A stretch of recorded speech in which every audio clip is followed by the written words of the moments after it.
Life is hard, but it could be worse. Life is hard, but it could be worse. Welcome to the Life is Hard podcast. But it could Yes. Yes. Life is hard. But it could be worse. I got home last night just in time to watch the live streaming of the SpaceX launch. What is SpaceX? SpaceX are the... Educate the kiddies. Yeah, the commercial replacement for NASA. NASA is kind of getting out of the satellite launching business. Actually, they're completely out of it because they grounded the shuttles. Yeah, I thought NASA shut down. They're still looking at a Mars program. They're still working. They've got long-range goals, but they're kind of taking the technology that they've developed and handing it off to the commercial sector. There's two companies. I wish I could remember the other one, but SpaceX is one of them, and SpaceX is the one that won the prize for like $10 million for being the first commercial company to put something in orbit. Really? We could have got $10 million? Oh, believe me, I thought about it. We could have put Sheba in orbit? The sad thing, I think, is SpaceX probably spent like $1 billion to get that $10 million prize. It was just an incentive smart to push them to get there first. But last night they made a major milestone. They launched, I think, about 8 satellites off their rocket. And the coolest part, the part that made me like really, really like, kind of wet my pants was the I know it's a bad picture, but it's the best illustration I've got. No, it was really exciting. I mean, I'm sitting there watching it, and they're talking about bringing the. Okay, first of all, you get two-stage rocket. So the first stage is the big stage at the bottom that pushes the thing, takes off the launch pad, pushes it, gets it going up in space. The second stage takes over once they get close to space, and it keeps it going up into space. But the first stage, normally on most rockets, would just fall into the ocean or something. In any case, they were going to land this thing, but I didn't really realize what they meant by land it. I'm watching the thing. They're showing this live video. They're showing the rockets firing, retro firing, or whatever to control its incoming speed and all this. And then finally it gets where it's approaching the launch pad, and you see just like huge burst of flames. It's just this like, I'm like, I thought it was blowing up. I mean, like holy shit, right? And then the flames disappear, and here's the thing standing there. They actually put it down on the launch pad, standing as if it's ready to take off again. And I was like, holy bejesus, like, how the hell do you do that? I mean, it's all automated. They're not guiding it in. It's completely automated. Computers. Yes. And the computers survived the heat of the rocket and re-entry and all this. I mean, it's pretty amazing stuff. So I was really excited. Probably could have programmed half of that stuff. I don't know. There's some heavy calculus in that stuff, like heavy calculus. I honestly don't know like what that programming would look like. It would be an interesting endeavor. I mean, it would be fun to actually take that on for... To see if they use like Java or... Oh, God, no. I'm talking about just to take it on as an intellectual experiment. Like, could I actually, on a simulation, could I actually write something that would do that? Because you're talking about... The reason they call it rocket science is because the variables involved, are unbelievable. But I've never seen like it in my life. I was really like, wow. And then they launched all 8 satellites. I think it was 8 satellites. I don't remember the exact number. I think it was 8. And I don't know what happens the second stage. I guess it just disintegrates. It falls in the ocean. Yeah, or it might burn up on re-entry. But I'm pretty sure they didn't recover it because the stream ended after they launched the 8 satellites. So they apparently weren't interested in that second stage. They didn't want you to see what happened to the second stage. Yeah, they don't want It crashed into somebody's house, but don't let that bother you. We landed the first stage right exactly where we sent it from. Or worse yet, it crashed into another satellite and the pieces went flying everywhere, and that caused the movie Gravity to... Like, I don't know if you saw the movie Gravity. Yeah, I was going to say that earlier. Yeah. Actually, it was kind of scary when they were up there launching satellites because you could see other satellites Sandra Bullock zipping, flying by. Yeah, Sandra Bullock was zipping by because like every hour or something. They're going 17,000 miles per hour, and the other satellites are on different trajectories. They're like they're at a different altitude, and they're in a different. Wouldn't all the stuff in orbit be in the same ring? No, it's going different angles. Like I'm waving my hands around. Sorry, you guys can't see, but there's it's we need to bring like video to this podcast. It's like a ball of yarn. By the way, the yarn goes, continuously going in different. So anyway, these satellites are going in all different directions, and you can see them zipping by. while they're launching these. I'm like, they have all this figured out. They know where all these satellite trajectories are and where they That can would be safely. cool to see. You can see it in the video? Yeah, the different... you can see it in the video. You can see satellites going by in different directions, and That's pretty awesome. but they're always going by really fast. We'll have to put in the description... A link to SpaceX.com or whatever. Yeah, to the video so people can see it. I'm pretty sure they have them on SpaceX.com. I want to see it now. Yeah, I'm surprised you didn't watch it. I saw the stage one yeah, landing. right. I didn't see the That was other later. satellites getting shot off with the other satellites going... It was right after that because the way the video went. So if anybody's looking for it, if you watch the whole video, it's like 3/4 of the way when the first stage lands, and then everybody applauds like crazy, and they go, "Oh, awesome! Oh my God!" And they're all like really excited, and I was excited too. So I, was You right wet there. your pants. Yeah, you exactly. must have been excited. Exactly. I had to go change my. So anyway, then Go change your armor. then after that, then they're like, "Oh, okay. So now here's our satellites launching from our because they're like, oh yeah, let's go back to boring shit." But then while they're showing that, they're like, okay, it's getting ready to launch a satellite. You see the others just we don't hear any sound. It's all silent, but you see them zipping by. Yeah, they don't make any sound. Yeah. So the best part of the video is the end. I mean, if you're gonna watch it in a hurry, start 2/3 of the way through. Because That's when they land the first stage. the first stage is probably 3/4 of the way. But if you want a little context, Gotcha. yeah. And then after they land the first stage, then they show them Yeah, I'm shooting pretty sure there. it's after they land the first stage that you see most of the satellite launching. Right. And so we're going to put someone into orbit, correct?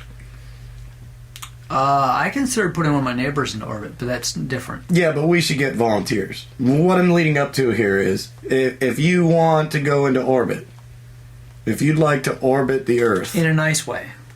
In a way that you can return. Really? They're going to return? Well, How if do you people get are them going to back? volunteer, I presume we're not just going to throw them up there. We're not going to launch them out of a cannon or something.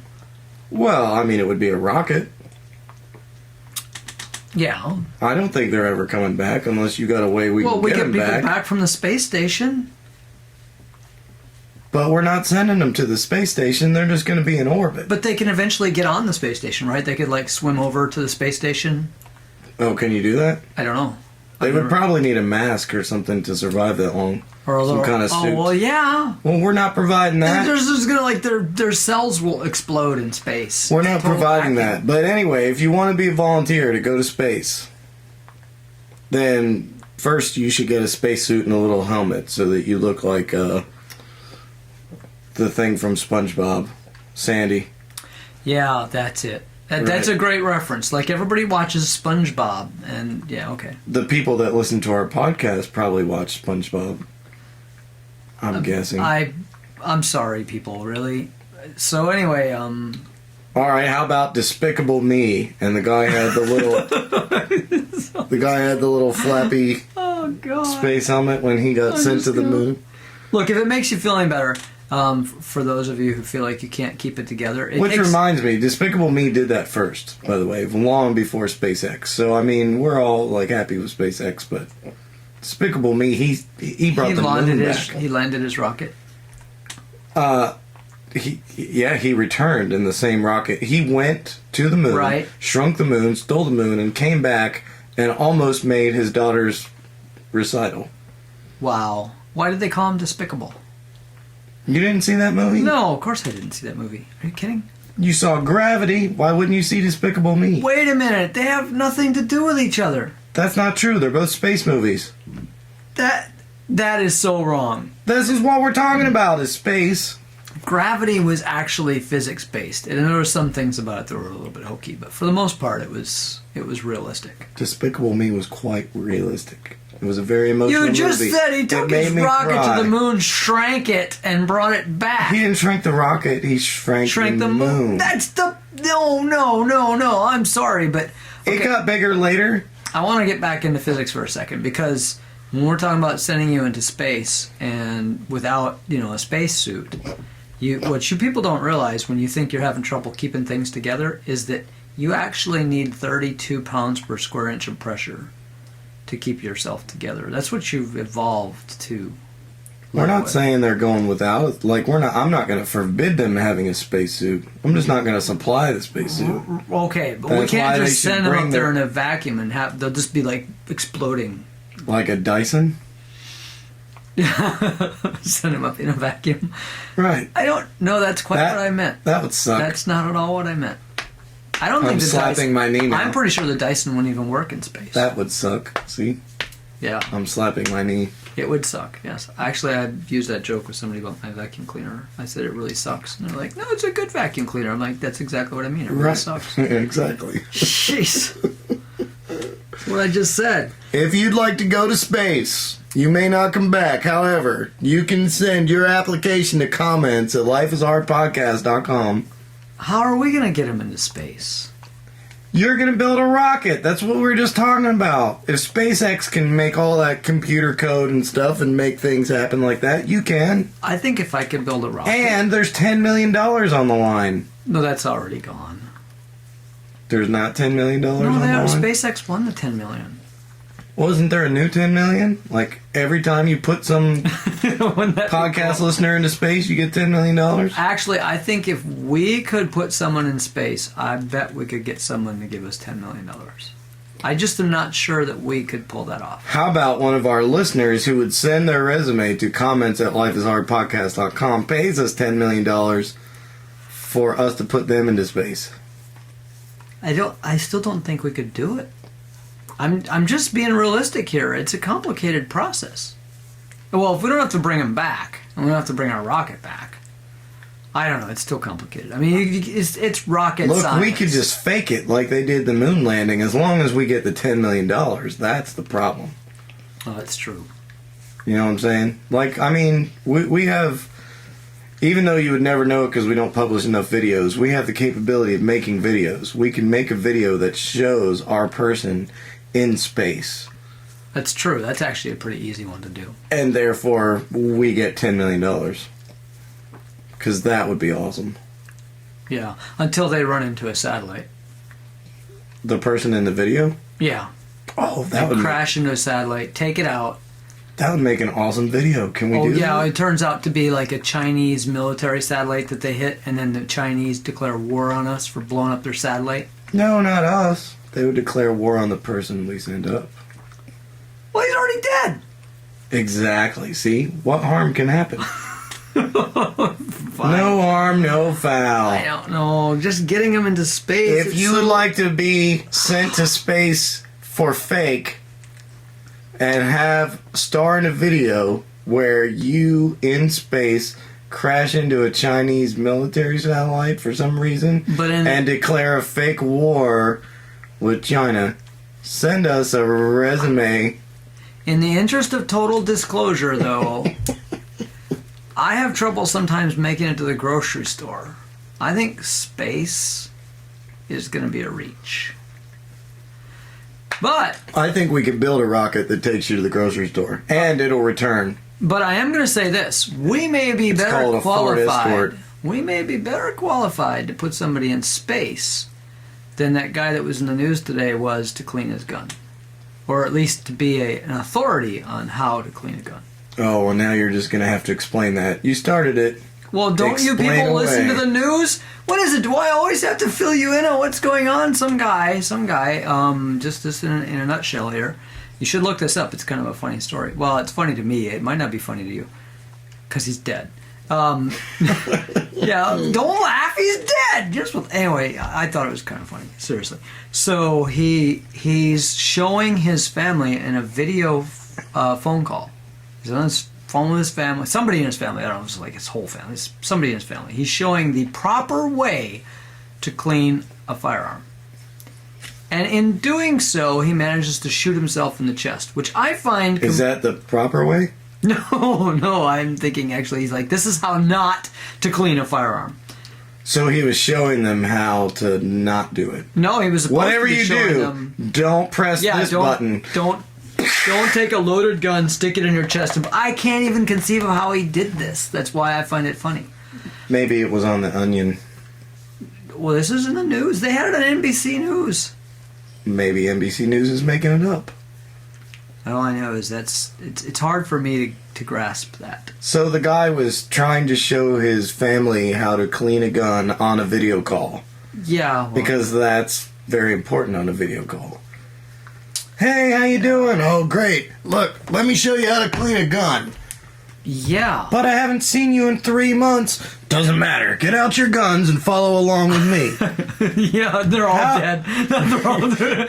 You're like, are you sure this is what we should do first? You're like, yes, put it against your chest and pull the trigger to check to see if you've unloaded it. I don't get why you would do that on a video call. Like, I don't get how you can shoot yourself. I'm in France. How are you? I'm great. Let's clean a gun. Yeah, okay. Here's the... I feel better qualified. Like, I feel totally overqualified to tell somebody how to clean a gun compared to this guy. Like, this is like, I'm so overqualified, it's ridiculous. Okay, step one. You do not you do not point the firearm at anyone or anything that you do not intend to hit with a bullet until you have completely cleared the firearm of any possible ammunition. And I suspect even after you've done that, there's no reason to point it at anybody. Okay, that's all you really need to know. That doesn't really help clean it at all. No, but having a dirty gun doesn't kill you. It's the bullet in the chest. I was going to say kills you. that brings to the next point up, which is why do you even have to clean a gun anyway? I mean, is it just to make it look pretty? Like, look at my gun; it's all shiny. Do you want the technical answer, or are you just wanting to make fun? Because the technical answer is the gunpowder leaves a certain residue that's somewhat corrosive. Oh, so after you've shot it, you have to clean it. After you've fired it. Yeah, well, unless you've handled it a lot. So if you just don't fire it, yeah, then you never have to clean it. Absolutely. The best thing would be to not ever own the gun in the first place, and then you don't have something that you have to clean that you could shoot yourself in the chest with and die, or that your kid could pick up and blow their head off, or their sibling's head off. I mean, just think of all the problems you would solve by never owning a gun in the first place. I think it was Mississippi that recently tightened their gun laws, and their gun violence actually went down. Now, this doesn't prove causality for those people who are going to jump my shit about saying that that's proof. Yeah, because it doesn't prove it the other way. There's plenty of places that say, oh, they have strict gun control laws and their murder rate is through the roof. But it is an interesting case study because they just tightened their gun control and gun violence went down. So, yeah, now we're getting political. Well, and that's why I say it's not proof of anything, but it's an interesting thing. There's a legitimate argument to if good people have guns, then they can take out bad people with guns. There's a legitimate argument to that. My problem with that argument is I don't know who the good people are. And I am absolutely not convinced, and never will be, that everyone who's got a concealed carry permit qualifies as a good person or a sane person or a safe person. And if you're not good, sane, and safe, I'm not comfortable with you carrying a gun. But there's no guarantee that they are. And so we have more people carrying guns, and some of them are reckless, some of them are evil, or at least inconsiderate, and some of them may not be in control of their emotions or their faculties. So they're not entirely sane. And as long as we have more people with guns who could potentially shoot somebody, see, here's the deal. There aren't that many people out there shooting people. Yes, it sounds like it's a big deal. We have, mass shooting every day, right? But if you arm 300 million people, I guarantee you, if 10% of them are unhinged, we will have many, many, many, many more people shooting people. Even if 1% of them are unhinged. Exactly. Because 1% of 300 million is 3 million people. And we don't have anywhere near 3 million shootings a day. But I'm thinking that if I owned a gun, which I never would, but I would not shoot anybody. What I would do is I would, get a little pistol and I would load it up, assuming bullets were cheap enough. And, well... You can afford the gun, but sorry, I don't have any money left for ammo. Exactly. Okay, load it up. But I would go around to these people that park like half in their space and half in the space next to them, and I would shoot their tires. and I would just drive around from parking lot to parking lot or parking lot, being the parking vigilante, you know, V for parking. And You don't need a gun for that. You could use a knife. But it Oh could be yeah, I could. worse. Life That's a is good hard, idea. Although I don't know if I'm happy with you but it carrying a could knife be either. worse. Do you got a knife? Life Can I is borrow one? hard. Hey, thanks But for it could listening, be everybody. This has been the Life is Hard Life is podcast, and hard. life is definitely hard. Don't But it forget, could if be you want to worse. go to space, to send us Life is a hard. message Yeah, at comments at But it could be lifeishardpodcast.com And give us a Life is thumbs up on hard. YouTube, would you? or a thumbs But down. it could be worse. Well, that's, Life yeah. is hard. Something. Some kind of But it could reaction. be worse.